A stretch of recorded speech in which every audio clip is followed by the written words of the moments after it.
Welcome baga dhuftanii kutaa irraa kanaanis jechoota namni afaan Ingiliffaan beekne jalqaba irratti barachuu qabu jenne kutaadhaan ilaalaa turre. So kutaa irraa kanaanis bakka kutaa darbeetti dhaabne irraa kaasuudhaan kan itti fufnu ta'a. So jechi keenya kan arraan tan ilaaluuf deemnu akka nama Ingiliffaan beekne tokkotti jechuudha. So jecha sun jette tana jechuudha. Sun maal jechuu isinitti fakkaata? Sun means the star that gives us light and heat. Sun jechuun urjiidha jedha. Gives us tan nu kennitu maal nu kenniti?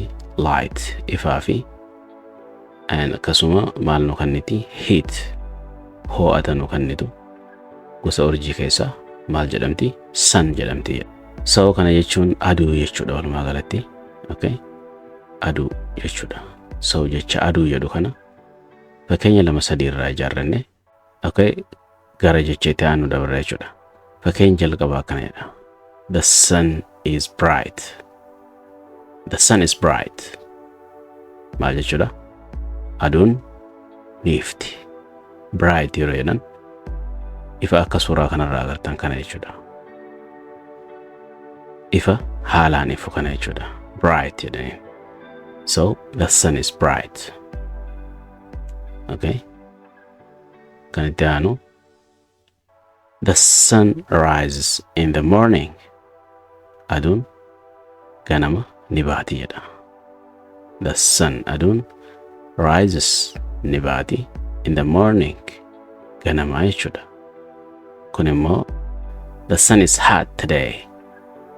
Okay? Aduun arra maali ni oowwiti yookiin arra aduun ni ho'aa jechuu jirra jechuudha. Okay? Al tokko irra deebine pronunciation isaanii eeggachaa dubbifnu. The sun is bright. Okay? The sun rises in the morning. The sun is hot today. The sun is hot today. Good. Nafaana jettanii bareeda. Gara jecheetti aanutti yeroo dabarru moon jedha jechuudha. Moon maal jennee dubbifna? Moon osoo hin taane moon jennee dubbifna jechuudha. Okay? Moon jechuun immoo isa kana jechuudha. Inni kun aaduu jechuudha. Namni tokko yeroo dhukkubsatu yookiin immoo yeroo miidhaan irra ga'u sagaleen hin dhageessu. Aaduu jennaani miti. Maaf akkatti aaddaa hin aadini? Don't mourn.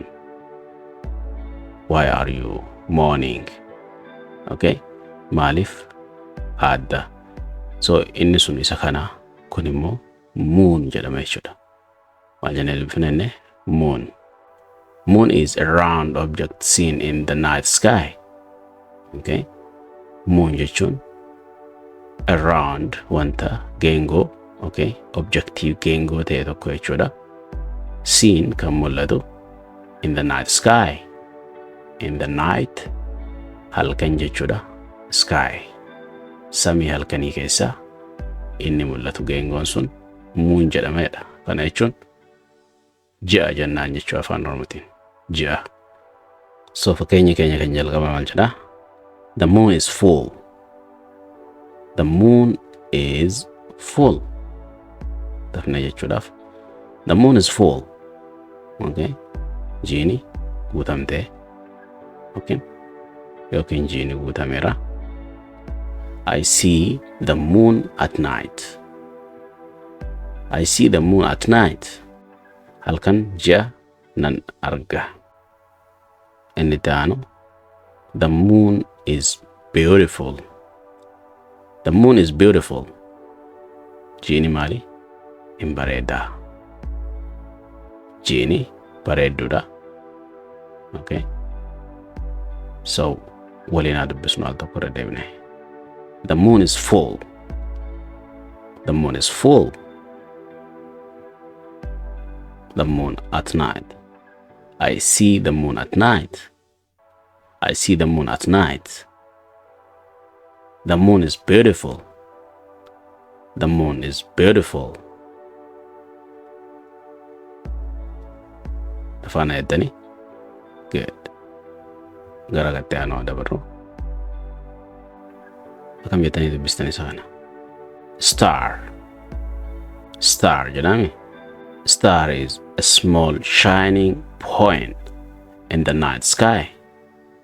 Akkuma kan isa reefu a small shining isa xiqqaa ta'ee fi shining ifaa kan ta'e point tuqaalee jechuudha yookiin tuqaa in the night sky samii halkanii keessatti jechuudha kan jiru. Maali inni suni urjii jechuudha. So star means urjii isa jennuun sani jechuudha. Fakkeenyaaf the stars are bright. The stars are bright. The stars are bright. Urjiileen ifoodha yookiin ni iftii jechuudha. I see many stars. Urjiilee baay'een arge jedha. Urjiilee hedduu nan arga. Asirratti esiin wanti dabalamteef baay'ee goote jechuudha. The star shines at night. The star shines at night. Urjiin asirratti amma takka shines ni ifti at night halkan jechuudha. Urjiin halkan ifti.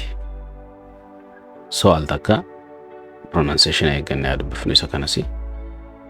The stars are bright. I see many stars. I see many stars. The star shines at night. The star shines at night.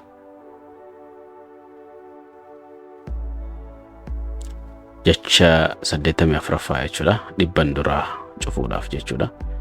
84 irra jira. Maal jedha? Sky. Dubbifna.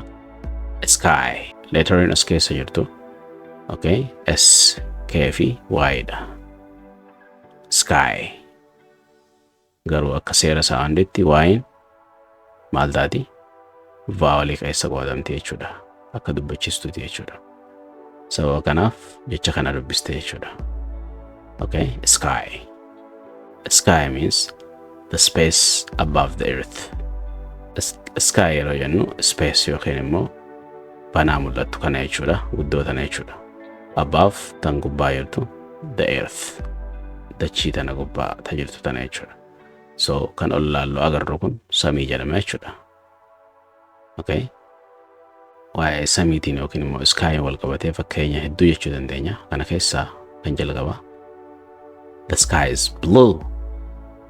Okay. Kalara samiidhaa ibsuu yeroo barbaannu jechuudha. Akka kalara kanaati jechuudha. Asirratti kan agartan kana. The sky is blue. The sky is blue. Okay. Samii maali?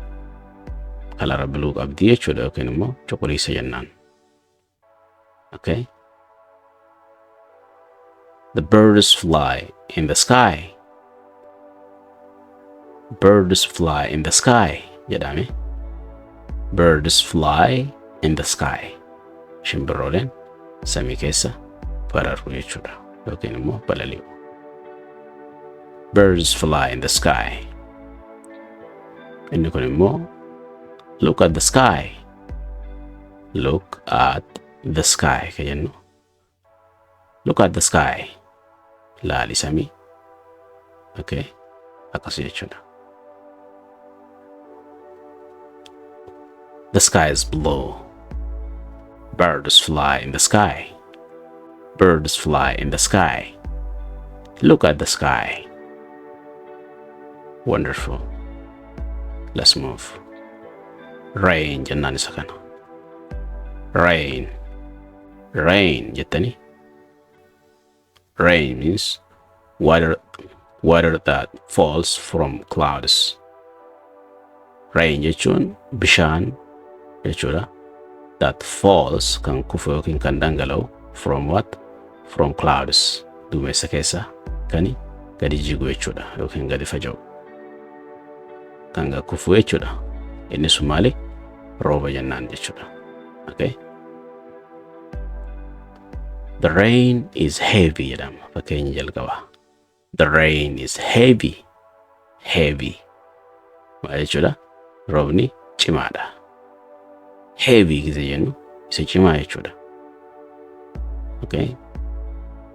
Inni itti aanu I like the rain. I like the rain. Rooba nin jaaladha. It rains in the evening. It rains in the evening. It rains in the evening. Maal jenne? Galgala roobni ni roobaa jechuu jirra. Waa'ee pronunciationaatti wal qabatee asirratti the evening jenna moo the evening jenna? The evening yoo jettan argattaniirtan. Maaliif the evening jenna? Maaliif akka kaanii akka fakkeenya isa kana? The rain jenna. The jennee dubbisna. The rain. Isa kana immoo the evening hin jennu. Maaliif akkas hin jenne? Because this word starts with vowel sound. Sababa jechu kun sagalee voweliitiin yookiin immoo leetarriileen voweliidha. Sababa kanaaf jechi THE'n tun the ka jettutu yoo dhufte, yoo jecha voweliidhaan eegalu duraan dhufte maal taati? The taati jechuudha. Okay? Yoo akka isa kanaa fakkeenyaaf jecha konsonantiin yookiin immoo dubbifamaadhaan eegalu. Yoo akka jecha isa kanaa jechuudha. Konsonantii yookiin immoo voweliidhaan, konsonantii yookiin immoo dubbifamaadhaan kan eegalu ta'e maal ta'a? Zaa jennaan. Zaa fi viidha jechuudha. The. Okay? So asirratti the evening jenna, asirratti immoo the rain jenna jechuudha. The rain. Good. So let's read one more time. The rain is heavy. The rain is heavy. I like the rain. I like the rain. It rains in the evening.